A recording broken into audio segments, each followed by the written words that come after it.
ಎಲ್ಲರಿಗೂ ನಮಸ್ಕಾರ. ನಾನು ಡಾಕ್ಟರ್ ವೆಂಕಟರಮಣ ಹೆಗಡೆ, ವೇದ ಆರೋಗ್ಯ ಕೇಂದ್ರ, ನಿಸರ್ಗ ಮನೆ, ಶಿರಸಿ. ಆತ್ಮೀಯ ವೀಕ್ಷಕರಿಗೆ, ಆತ್ಮೀಯ ಸಾಧಕರಿಗೆ ನಮ್ಮ ಯೂಟ್ಯೂಬ್ ಚಾನಲ್ ಹೃದಯಪೂರ್ವಕ ಸ್ವಾಗತವನ್ನು ಹೇಳ್ತಾ,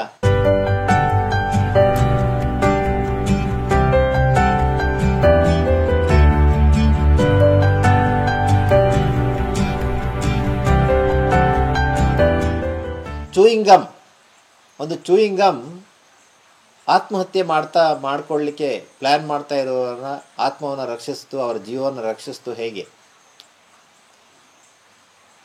ಆಶ್ಚರ್ಯ ಆಗತ್ತಲ್ಲ ಈ ಟಾಪಿಕನ್ನು ಕೇಳುವಾಗ? ಹೌದು, ಇಂಡೈಜೆಷನ್, ಅಜೀರ್ಣ, ಡೈಜೆಸ್ಟಿವ್ ಎಂಜೈಮ್ ಕಡಿಮೆ ಇರುವಂಥದ್ದು. ಇದಕ್ಕೆಲ್ಲ ಕನಕ ನಿಸರ್ಗ ಮನೆ ಕಾಗಿನೆಲೆ ಇಲ್ಲಿ ಪಕ್ಕಾ ಟ್ರೀಟ್ಮೆಂಟ್ ಇದೆ, ಪರ್ಫೆಕ್ಟ್ ಟ್ರೀಟ್ಮೆಂಟ್ ಇದೆ.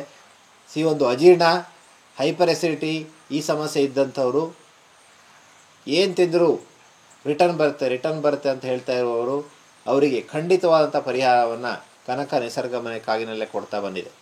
ಇವತ್ತು ಅದರ ಮುಖ್ಯ ವೈದ್ಯಾಧಿಕಾರಿಯಾಗಿರುವಂಥ ಡಾಕ್ಟರ್ ಜಿನು ಆಂಟೋನಿಯವರಿದ್ದಾರೆ.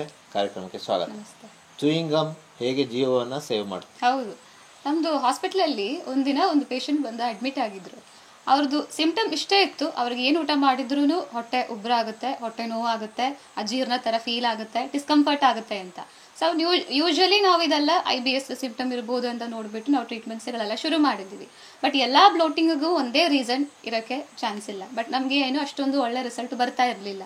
ಮತ್ತೆ ಅವ್ರ ಹತ್ರ ಜಾಸ್ತಿ ಮಾತಾಡುವಾಗ ಅವರು ಒಂದು ವರ್ಡ್ ಹೇಳಿದರು, ನಾನು ಯಾವಾಗ ಚ್ಯೂಯಿಂಗ್ ಗಮ್ ಚೀಪ್ ಮಾಡ್ತೀವಿ ಆವಾಗ ನನಗೆ ಊಟ ಮಾಡೋ ದಿನ ಏನು ತೊಂದರೆ ಇರಲ್ಲ, ಇಲ್ಲ ಊಟ ಮಾಡುವಾಗ ನನಗೆ ಈ ಥರ ಡಿಸ್ಕಂಫರ್ಟ್ ಏನೂ ಇರಲ್ಲ ಅಂತ.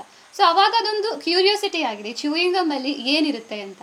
ಸೊ ಹಾಗೆ ಗೊತ್ತಾಗಿರೋದು, ಅವ್ರಿಗಿರೋದು IBS ಇರಲಿಲ್ಲ, ಬೇರೆ ಯಾವುದೂ ಇರಲಿಲ್ಲ. ಅವರಿಗೆ ಚ್ಯೂಯಿಂಗ್ ಗಮ್ ಚ್ಯೂವಾಗ ಏನಾಗುತ್ತೆ, ನಮ್ಮ ಬಾಯಲ್ಲಿ ಅಷ್ಟೊಂದು ಟೈಮು ಚ್ಯೂ ಮಾಡಿ ನಮ್ಮದು ಸಲೈವರ್ದು ಸೆಕ್ರೀಷನ್ ಜಾಸ್ತಿ ಆಗುತ್ತೆ. ಸೊ ಸಲೈವ ಜಾಸ್ತಿ ಆಗುವಾಗ ಏನಾಗುತ್ತೆ, ಅದರಲ್ಲಿ ಡೈಜೆಸ್ಟಿವ್ ಎನ್ಸೈಮ್ಸ್ ಅಂತದ್ದು ರಿಲೀಸ್ ಆಗುತ್ತೆ. ಅಂದ್ರೆ ಲಾಲಾರಸ ಅಂತ ನಾವೇನು ಹೇಳ್ತೇವೆ, ಸಲೈವ, ಈ ಲಾಲಾರಸ ಆಹಾರದೊಂದಿಗೆ ಸೇರಿ ಅಥವಾ ಹೊಟ್ಟೆಗೆ ಹೋದಾಗ ಜೀರ್ಣಕ್ರಿಯೆ ಇಂಪ್ರೂವ್ ಮಾಡ್ಲಿಕ್ಕೆ ಸಾಧ್ಯ ಆಯ್ತು. ಹಾಗಾಗಿ ಅವರಿಗೆ ಆ ಬ್ಲೋಟಿಂಗ್ ಕಡಿಮೆ ಆಯ್ತು.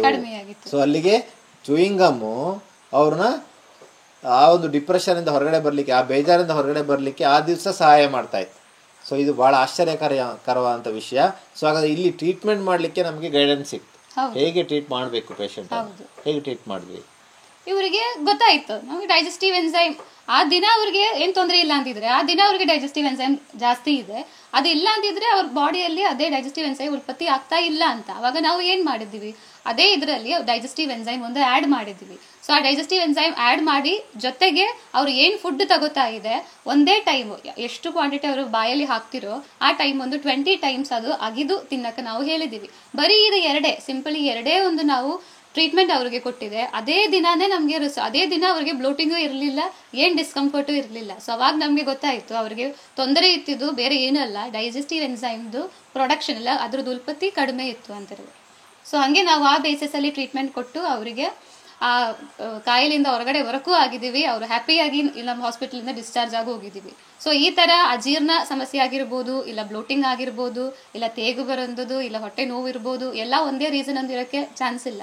ಸೊ ನಾವು ಪ್ರಾಪರ್ ಆಗಿ ಕೇಸ್ ಹಿಸ್ಟ್ರಿ ತಗೊಂಡು ಗ್ಯಾಸ್ಟ್ರಿಕ್ ಅಂತ ಹೇಳ್ತೀವಿ. ಆದ್ರೆ ಒಂದೊಂದ್ಸಲ ಜೀರ್ಣಾಂಗದ ಡೈಜೆಸ್ಟಿವ್ ಎಂಜೈಮ್ಸ್ ಅದು ಕಡಿಮೆ ಇರೋದ್ರಿಂದನೂ ಪ್ರಾಬ್ಲಮ್ ಬರುತ್ತೆ. ಸೊ ಇಲ್ಲಿ ಅದು ಕೂಡ ಬಹಳ ಮುಖ್ಯ. ಹಾಗಾಗಿ ಒಂದು ಹೈಪರ್ ಎಸಿಡಿಟಿ ಇರ್ಬೋದು, ಅಜೀರ್ಣ ಇರ್ಬೋದು, ಬ್ಲೋಟಿಂಗ್ ಇರ್ಬೋದು, ಹೊಟ್ಟೆ ಭಾರ ಇರ್ಬೋದು, ಊಟ ಆದಮೇಲೆ ಹೆವಿನೆಸ್ ಅನಿಸ್ತಾ ಇರುವಂಥದ್ದು ಇರ್ಬೋದು, ಅಥವಾ ಊಟ ಹೊರಗಡೆ ಬರ್ತಾ ಇದೆ ಅನ್ನುವಂಥದ್ದು ಇರ್ಬೋದು.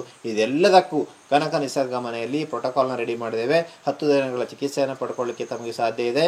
ಚಿಕಿತ್ಸೆಯ ನಂತರ ನೀವು ಫಾಲೋಅಪನ್ನು ಮಾಡಿದಾಗ ಖಂಡಿತವಾಗಿ ಆ ತೊಂದರೆಗೆ ಬೈ ಹೇಳ್ಬೋದು ಅನ್ನುವಂಥ ಮಾತನ್ನು ಹೇಳ್ತಾ, ಕೆಳಗೆ ಬರ್ತಾ ಇರುವಂಥ ನಂಬರ್ಗೆ ತಾವೊಂದು ಕರೆ ಮಾಡಿದ್ರೆ ತಮಗೆ ಒಂದು ಅಡ್ಮಿಷನ್ ವ್ಯವಸ್ಥೆಯನ್ನು ಮಾಡಿಕೊಡ್ತೇವೆ. ಕರೆ ಮಾಡಿ ಅಡ್ಮಿಷನ್ ಹೊಂದಿ ಚಿಕಿತ್ಸೆಯನ್ನು ಪಡೆಯಿರಿ ಅನ್ನುವಂಥ ಮಾತನ್ನು ಹೇಳ್ತಾ, ಈ ವಿಡಿಯೋನ ಬೇರೆಯೊಂದಿಗೆ ಶೇರ್ ಮಾಡ್ಕೊಳ್ಳಿ ಅನ್ನುವಂಥ ವಿನಂತಿಯನ್ನು ಮಾಡ್ತಾ, ತಮಗೆಲ್ಲರಿಗೂ ವಂದನೆಗಳು, ಡಾಕ್ಟ್ರಿಗೂ ವಂದನೆಗಳು.